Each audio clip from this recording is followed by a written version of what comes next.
రామ్ గారు, sir sir confusion తగ్గించుకుంటే ఒక నిమిషం నేను మాట్లాడతాను. డెఫినెట్లీ అండి. రైట్. ఏది సినిమా అయినా సరే కొంచెం పోస్ట్ పోన్లు అవుతూ ఉంటాయి, కొంచెం ప్రీపోన్ అవటం వల్ల మీరు కొంచెం ఇబ్బంది పడుతున్నట్టున్నారు. సార్ మీ పురుషోత్తముడు గురించి, మీ పురుషోత్తముడు సినిమా గురించి మాట్లాడితే మీరు 26 నిమిషాలు కంటే కూడా ఎక్కువ మాట్లాడతారు. 26వ తారీఖు రిలీజ్ అవుతుంది. అవునండి. ఆ ప్రెజర్ అయితే బాగా కనబడుతుంది. కరెక్ట్. ఈ పురుషోత్తముల్లో మీరు ఇక్కడ పబ్లిసిటీ చేస్తుంటే బయట మీ హీరో పబ్లిసిటీ గట్టిగానే చేస్తున్నాడు. ఓకే. అందువల్లే ముందుకు వస్తున్నారా సినిమాకి, లేకపోతే ఎందువల్ల ముందుకు వస్తున్నారు? యాక్చువల్గా మా సినిమా కంప్లీట్ అయ్యి వీఆర్ ప్లాన్ ఫర్ ఆగస్ట్కి ప్లాన్ చేయాలని 2-3 నెలల క్రితమే డిసైడ్ అయ్యామండి. ఎందుకు షూటింగ్ అయిపోగానే టెంటేటివ్గా ఆగస్ట్లో రిలీజ్ అవ్వాల్సింది. సో మేము ఆగస్టు 2వ తారీఖున రిలీజ్ చేయాలి. సో మేము దానికి సన్నాహాలు చేసుకుంటూ ఉన్నాము.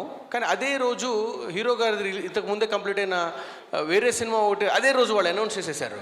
సో మేము ఏదైతే థియేటర్స్ పెట్టుకున్నామో, ఏదైతే ప్రమోషన్స్ ప్లానింగ్ క్యాలెండర్ సెట్ చేసుకున్నామో అది కొంచెం డిస్టర్బ్ అయింది. So we just have to go back, వెనక్కి వెళ్ళాలి.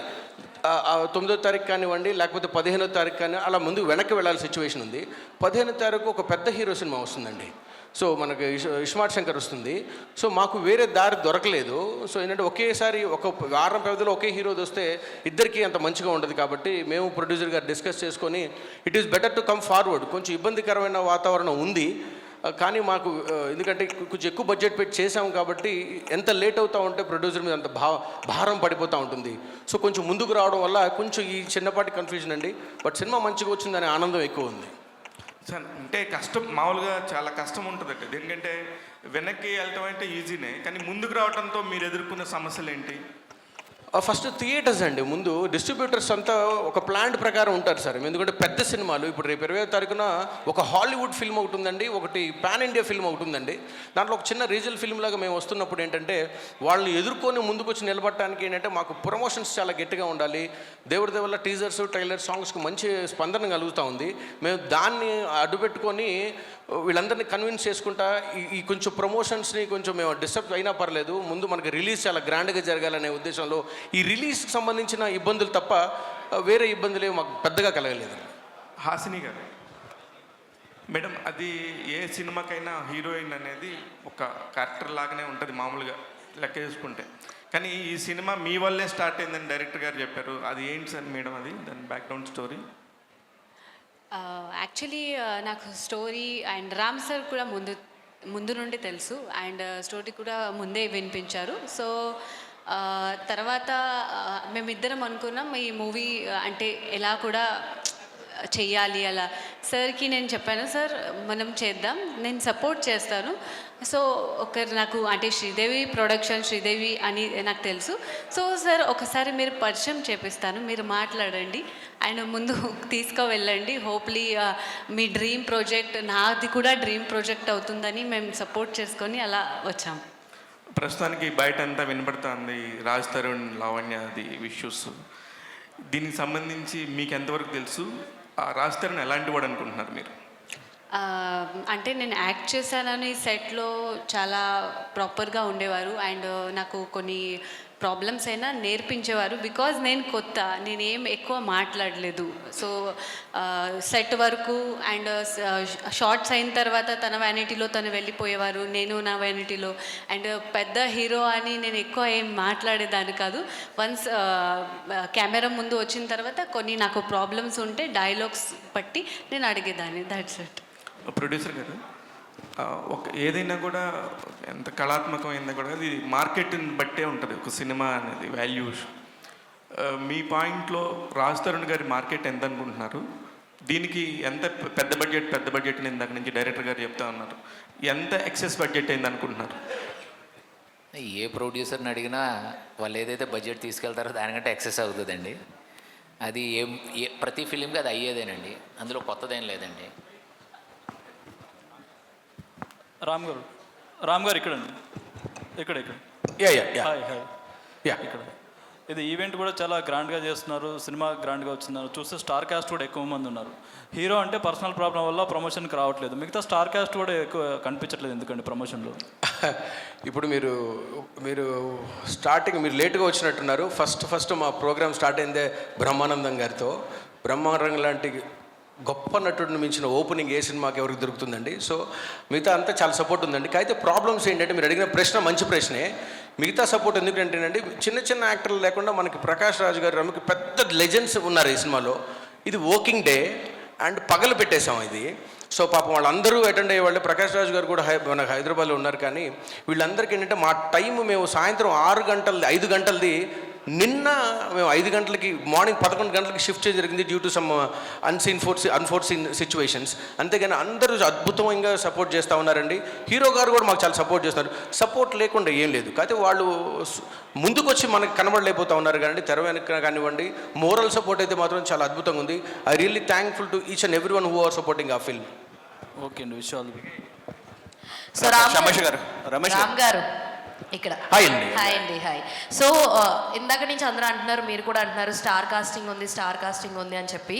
ఎంత స్టార్ కాస్టింగ్ ఉన్నప్పటికీ కూడా కొన్ని సినిమాలకి అదే ప్లస్ అవుతుంది, కొన్ని సినిమాలకి అదే మైనస్ అవుతుంది. కథ మీరెంత నమ్ముకున్నా మన పెళ్ళి ఎప్పుడు మనకు ముద్దే, అలాగే మీ కథ మీకు ఎప్పుడు ముద్దే. సో ఎంతవరకు ఆడియన్స్కి రీచ్ అవుతుంది అనుకుంటున్నారు? ఈ స్టార్ కాస్టింగ్ మీకు ఎంతవరకు బాగా సపోర్ట్ చేస్తుంది సినిమాకి అని అనుకుంటున్నారు? సరే అండి, ఎందుకంటే మీరు చెప్పింది చాలా కరెక్ట్. ఒక్కోసారి స్టార్ కాస్ట్ బరువు అయిపోయి కథ కన్నా ఎక్కువ బరువు అయిపోయిన సిచ్యువేషన్స్ మనం చూస్తాము. సో ఈ విషయం నాకు ముందే తెలుసండి.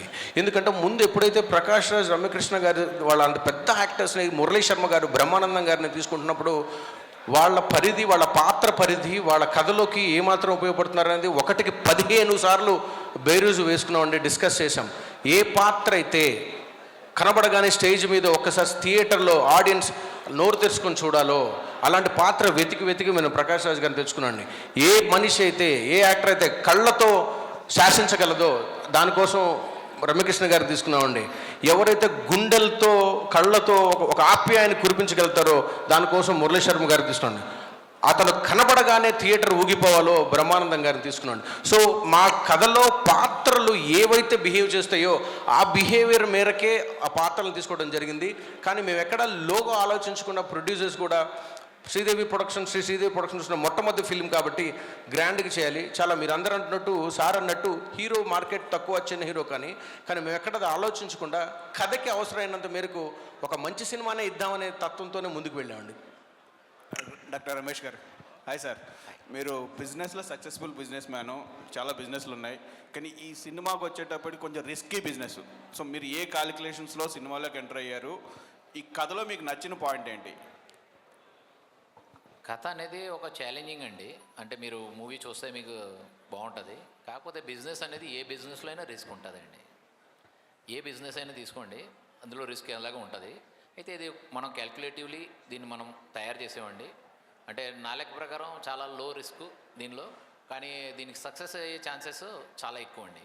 అందుకని మేము దీన్ని ఎదర ప్రొసీడ్ అయ్యామండి. Okay sir. డైరెక్టర్ గారు, సార్ విజువల్ చూస్తుంటే మాకు మహేష్ బాబు, శ్రీమంతుడు, మహర్షి అవి కనపడుతున్నాయి. కరెక్ట్. ఫార్మర్స్ అవిని. సో ప్లస్ కాస్టింగ్ కూడా, అంటే క్యారెక్టర్ ఆర్టిస్ట్ కూడా పెద్ద వాళ్ళు ఉన్నారు. స్పాన్ ఎక్కువ ఉన్న సినిమా అనిపిస్తుంది. ఇంత స్పాన్ పెద్దదైన సినిమాకి రాజ్ తరుణ్ ఎంతవరకు న్యాయం చేశాడు? రాజ్ తరుణ్ తీసుకోవడానికి ముఖ్య కారణం ఏంటి? సో ఇది the question is the way around అండి. రాజ్ తరుణ్ గారు తీసుకొని కథను తయారు చేస్తూ మార్గంలో వీళ్ళందరిని తీసుకోవడం జరిగిందండి. వీళ్ళందరి మధ్యలోకి రాజ్ తరుణ్ గారు రాలేదు. సో మేమేంటంటే అండి, ఈ కథ చాలా పెద్దది, 100% కథ పెద్దది. సో రాజ్ తరుణ్ గారిని ఇప్పటిదాకా మనం ఒక లవర్ బాయ్ లాగా, ఒక bubbly character, the boy next door character చూసాము. మంచి నటుడు అని అందరికీ తెలిసిందే. తెలుగు ప్రేక్షకులకు బాగా సుపరిచితమైన నటుడు, one of the good actors. అలాంటి వ్యక్తిని ఒక స్టెప్ పైకి ఎందుకు తీసుకొని వెళ్ళకూడదు అనేది నేను బాగా నమ్మానండి. ఒక కథ అంటే ఇదేదో హాలీవుడ్ ఎక్కడో స్పేస్లోంచి తీసుకొచ్చిన కథ కాదు, చాలా సాధారణ మట్టిలోంచి కథ. అరే మనకు ఎక్కడో చూసినట్టుగానే ఉంటుంది అనిపిస్తుంది. కానీ దాన్ని రాజ్ తరుణ్ లాంటి వ్యక్తి పోర్ట్రే చేస్తుంటే ఎలా ఉంటుంది అనేది ఒక కొత్త ఫీలింగ్ కలుగుతుంది. మీరు చూస్తున్నప్పుడు కొంతమంది నాతో అన్నారండి, శ్రీమంతుడు, మహర్షి పోలిక కనబడతా ఉన్నాయండి. మీరు థియేటర్లోకి వచ్చిన తర్వాత సినిమా చూస్తున్నప్పుడు it's going to be completely different. ఇంతకుముందు ఇండియన్ స్క్రీన్ మీద చూడండి, ఒక కొత్త బ్యాక్డ్రాప్ని కథకి ఇష్యూగా తీసుకోవడం జరిగింది. ప్లాట్ పాయింట్ ఏదైతే ముందు కారణం ఉంటుందో అది కూడా బేస్డ్ ఆన్ ట్రూ ఈవెంట్స్ అని రాసాం. నిజ జీవితంలో జరిగిన ఒక కుర్రాడి జీవితంలో జరిగిన ఒక సంఘటనను ఆశ్చర్యం చేసి దాన్ని కథ రాయడానికి ముందుకు తీసుకెళ్ళింది. సో మీరు ఆల్ ది వే ఒక కొత్త కథని, ఒక కొత్త బ్యాక్డ్రాప్ని చూడబోతా ఉన్నారు అనేది మాత్రం నేను గట్టిగా చెప్పగలుగుతానండి. సో మీరు ఇంతకుముందు అనౌన్స్ చేసినట్టు పాన్ ఇండియా 5 లాంగ్వేజ్ల్లో ప్రీఫోన్ అయింది కదా, ఇప్పుడు 5 లాంగ్వేజ్లో రిలీజ్ చేస్తున్నారా, లేకపోతే తెలుగు తర్వాత చూద్దాం? ప్రీపోన్ అవటం వల్ల మాకు ఐదు లాంగ్వేజ్లు రెడీగా ఉన్నాయండి. We plan for 5 languages release. Prepone అవటం వల్ల తెలుగు అయితే కంప్లీట్గా రెడీ అయిపోయింది. సో ఈ తెలుగు ముందు కాన్సన్ట్రేట్ చేసి దీన్ని మంచి సూపర్ సక్సెస్ చేసుకున్న తర్వాత వెంటనే మిగతా లాంగ్వేజెస్ అన్ని లాక్ చేస్తామండి. అన్ని రెడీగానే ఉన్నాయి. We just have to release world. ఇప్పుడు Telugu cinema worldwide release అవుతుందండి. మిగతా లాంగ్వేజెస్ కూడా పాన్ ఇండియా లాగా రిలీజ్ అవుతాయి. విత్ ఇన్ వారం 10 రోజుల వ్యవధిలో ఆ ప్లాన్ చేస్తున్నామండి. All the best. Thank you sir. Ram garu here sir. రాజధాని గారు ఎందుకు రాలేదు కార్యక్రమానికి? రాజ్ తరుణ్ గారు బయట ఏదో ఒక ఇష్యూ నడుస్తున్నాను, పర్సనల్ ప్రాబ్లం వల్ల ఆయన రాలేదండి. ఆయన కొంచెం ఆయన పర్సనల్ ప్రాబ్లమ్స్ ఇబ్బందుల్లో ఉన్నారు. సో దానివల్ల మేము అర్థం చేసుకున్నాం, ఆయన అందుబాటులో లేరు కాబట్టి మా ముందు సినిమా అనేది అందరి సినిమా. చేశారా మీరు ఈ ప్రోగ్రామ్ ఉందని? ఏమనండి? ఈ ప్రోగ్రామ్ ఉందని ఇంటిమేట్ చేశారా? ఇంటిమేట్ చేసాం. ఆయన ఈ సపోజ్ టు సెండ్ మీ ఒక వీడియో బయట కూడా పంపించాల్సింది ఉంది. సో దీనికి మేబీ ఆ మధ్యలో ఫోన్ ఒకటి మాకు అందుబాటులో రాకపోవడం వల్ల బయట రాలేదు, లేకపోతే ఆయన మాకు బయట ఒకటి పంపించారు. ఆయన పురుషోత్తముడనే భావిస్తున్నారా మీరు? ఆయన చేసిన పాత్ర 110% పురుషోత్తముడే అండి. పాత్ర పురుషోత్తముడు. ఆయన పర్సనల్ ప్రాబ్లమ్స్కి మన పర్సనల్ ప్రాబ్లమ్కి సినిమాకి లింక్ పెట్టలేము. Ram garu here. Yeah. Actually Telugu ఫిలిమ్స్లో ఫస్ట్ టైం ఒక ప్రీ రిలీజ్ ఈవెంట్కి హీరో లేకుండా చేస్తున్నారు. సో దాని మీద మీ ఒపీనియన్ ఏంటి? అండి ఆయన ఉంటే ఇంకా చాలా బాగుండేది. ఇప్పుడు మనం దాని గురించి అందరికి ప్రపంచం అంతా తెలిసిన విషయం ఆయన ఎందుకు రాలేకపోతున్నారు అదో. మన కుటుంబంలో ఒక వ్యక్తి ఒంట్లో బాగోపోతేనో సరిగ్గా పని చేయలేకపోతున్నా కుటుంబంలో మిగతా వ్యక్తులు సభ్యులు ఆ పని చేస్తారు. ఇంట్లో అమ్మ అన్నం వండట్లేదని మనం పస్తులు పడుకోం, నాన్న వండుతాడు, అక్క వండుతుంది. అలాగే ఈ రోజున హీరో గారు అందుబాటులో లేనప్పుడు హీరోయిన్ ఉన్నారు, మనకి ప్రొడ్యూసర్ ఉన్నారు, నేనున్నాను, యాక్టర్స్ వచ్చారు, చాలా అద్భుతంగా సపోర్ట్ చేస్తూ ఉన్నారు. సో ఇది ఇట్స్ కంబైన్డ్ ప్రాజెక్ట్ అండి. ఒక మనిషి లేరు, ఉంటే బాగుండేది, ఆయన అందుబాటులో లేరు కాబట్టి. కానీ మేము ఆయన లేకపోయినా కూడా మాకున్న స్ఫూర్తితో ముందుకు వెళ్తా ఉన్నాం. రమేష్ గారు, సో హీరో వల్ల మూవీ బిజినెస్ ఏమైనా మీకు లాస్ అయిందా, లేదంటే బాగానే జరుగుతుందని నమ్మకం ఉంది? చూడండి, రాజ్ తరుణ్ గారి వల్ల మన తెలుగు ప్రజలు చాలా మ్యాచ్యూర్డ్ అండి. తెలుగు ఆడియన్స్ వాళ్ళు ఒక మూవీ చూడడానికి వచ్చేటప్పుడు ఆ మూవీ కంటెంట్ చూస్తారు. ఆ మూవీలో పాత్రలు ఎవరేమేమి ఎలా పోషిస్తున్నారు, వాళ్ళ యాక్టింగు, లోపల ఉన్న మ్యూజిక్ వాళ్ళందరికీ తెలుసు. దీనిలో ఒక హీరో కాదు, ఒక డైరెక్టర్ కాదు, ఒక ప్రొడ్యూసర్ కాదు, దీనిలో ఆల్రెడీ ఒక 2000-3000 మంది డైరెక్ట్ అందులో ఇన్వాల్వ్మెంట్, వాళ్ళ రక్తం, వాళ్ళ చెమటలు ఉన్నాయని. అందుకని నేను ఆ పర్టికులర్లీ బిజినెస్ పరంగా ఏదవుతుంది అనేది అందరి చేతుల్లో ఉంది. దాని గురించి మేమేమి ఎక్కువ అంచనాలు గట్టా వేయట్లేదండి. మేము రిలీజ్కి ఆల్రెడీ రిలీజ్ వచ్చేసాం మనం 26ని. బిజినెస్ మొత్తం అంతా దాని క్వాలిటీ మీద నడుస్తుందండి. మిగిలిన అన్ని దేవుడి చేతులు అండి. రమేష్ గారు హలో అండి. హియర్ ఇక్కడ అండి. Hi, I'm Babita from big TV. Sir, whether it's a good or bad, positive or negative, మీ సినిమాకైతే నేషనల్ వైజ్గా ప్రమోషన్స్ అయితే రాజ్ తరుణ్ గారి వల్ల వచ్చేసాయి. సో దీన్ని మీరు ఎట్లా తీసుకుంటున్నారు? నేను మళ్ళీ చెప్తున్నాను, యాక్చువల్లీ పర్సనల్ ప్రాబ్లమ్స్ అనేది మేము అందులో మీరవనివ్వండి మేనవ్వండి చేసేదే ఉండదండి.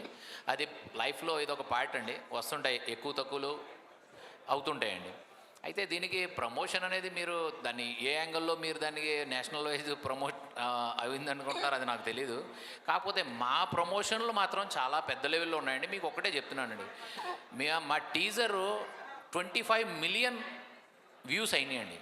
108 మిలియన్ ఇంప్రెషన్స్ టీజర్కి. ట్రైలర్కి ఇప్పటివరకు ఆల్రెడీ 20 మిలియన్ క్రాస్ అయిపోయినాయండి.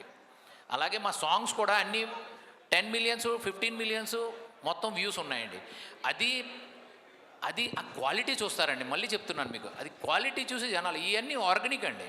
ఇదేదో మేమేదో బూస్ట్ చేసి ఏమి చేసినా ఏం కావండి. ఇవన్నీ ఆర్గానిక్ వ్యూస్ ఎన్ని ఉన్నాయి. మీరు నార్మల్లీ ఇప్పుడు పెద్ద పెద్ద మూవీస్లో కూడా మీరు చూడండి, within 4 to 10 within first week మీకు 25 మిలియన్స్ వ్యూస్ దేన్ని అంటారండి టీజర్కి. 20 మిలియన్స్ 4 రోజులు అయింది ట్రైలర్ లాంచ్ చేసి 20 మిలియన్స్ క్రాస్ అయిపోయింది. అది అంటే క్వాలిటీ ఉంటాయండి, ప్రజలు దాన్ని అభిమానిస్తారండి, దాన్ని గౌరవిస్తారండి. మేము అదే ఆశిస్తున్నాం, అంతకు మించేం లేదు. డైరెక్టర్ గారు ఇట్స్ హాయ్. ఇది సినిమా షూటింగ్ ఎన్ని రోజులు జరిగిందండి? దాదాపు 70 రోజులు జరిగిందండి. 70 రోజులు. అవునండి. ఈ 70 రోజుల్లో రాజ్ తరుణ్ దగ్గరికి మాల్వియా వచ్చేవారా, లేకపోతే లావణ్య వాళ్ళు వచ్చేవారా? సార్ అదేనండి, రాజ్ తరుణ్ గారు కనీసం ఒక మీరు ఆడవాళ్ళ పేరు చెప్పారు, కనీసం మగవాళ్ళను కూడా ఇప్పుడు సెట్లోకి తీసుకురాలేదు, ఎవరిని పరిచయం చేయలేదు, ఎవరు లేరండి. నా పర్మిషన్ లేకుండా కొత్త వ్యక్తి కూడా లోపలికి రారు. యాక్చువల్గా రాజ్ తరుణ్ గారు మేము చేసిన ఈ సంవత్సరం ప్రయాణంలో ఫ్యామిలీ మెంబర్స్తో సహా అతనితో పాటు 3 ఉంటారండి, 4 డ్రైవరు, మేకప్ మ్యాను, పర్సనల్, వీళ్ళు ఉంటారు తప్ప ఒక 3వ వ్యక్తిని ఏ రోజు ఆయన సెట్లోకి తీసుకురాలేదు. నేనన్నా నా ఫ్యామిలీని తీసుకొచ్చాను కానీ ఆయన ఎప్పుడు తీసుకురాలేదు. నాకు ఇప్పుడు ఆశ్చర్యంగా అనిపిస్తూ ఉంటుంది అలా ఎలా ఉన్నారా అని. ఓకే, హీరోయిన్ గారు అంటే రాజ్ తరుణ్ ఎలా ఉండేవారు, మీతో ఎలా ఉండేవారు, ఆయన బిహేవియర్ ఎలా ఉండేది ఏంటి సెట్స్లో కానీ? చెప్పానండి ఆల్రెడీ, నేను అంటే కొత్త హీరోయిన్ని, నాకు నేర్పించే వరకే ఉండేవారు. నేను ఎలా మాట్లాడాలి హీరోతో అంత అంటే ఆల్రెడీ చేశారు, నాకు ఎక్స్పీరియన్స్ లేదు. సో నేను ఎక్కువ మాట్లాడేదాన్ని కాదు, రాజ్ తరుణ్ కూడా ఎక్కువ మాట్లాడేవారు కాదు. కెమెరా ముందు వచ్చిన తర్వాత డైలాగ్స్ చెప్పేవారు.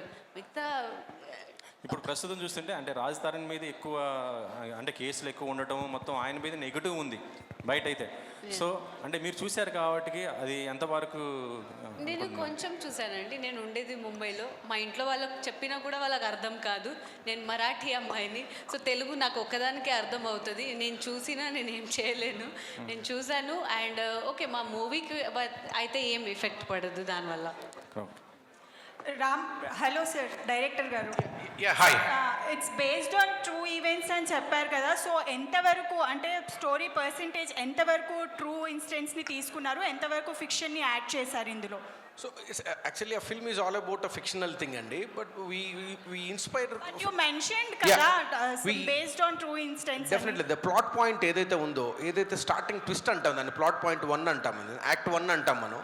Act 1 I took it from a real incident అండి. ఒక మనిషి జీవితంలో నిజంగా జరిగిన సంఘటనని పేపర్లో పడి దాన్ని నేను రీసెర్చ్ చేసి చాలా ఆశ్చర్యపోయి నేను చాలా ఆనందపడి దీన్ని తీసుకొని దానికి ఒక సినిమాటిక్గా కథని, డ్రామాని అల్లి ఆర్టిస్ట్ని చేసుకొని ఒక బ్యూటిఫుల్ కథను తయారు చేసుకున్నామండి. ఇదైతే కథని బేస్ చేసుకున్నదైతే మాత్రం ఒక కుర్రాడి జీవితంలో జరిగిన సంఘటన ఆధారం చేసుకొని తయారు చేసిందేనండి.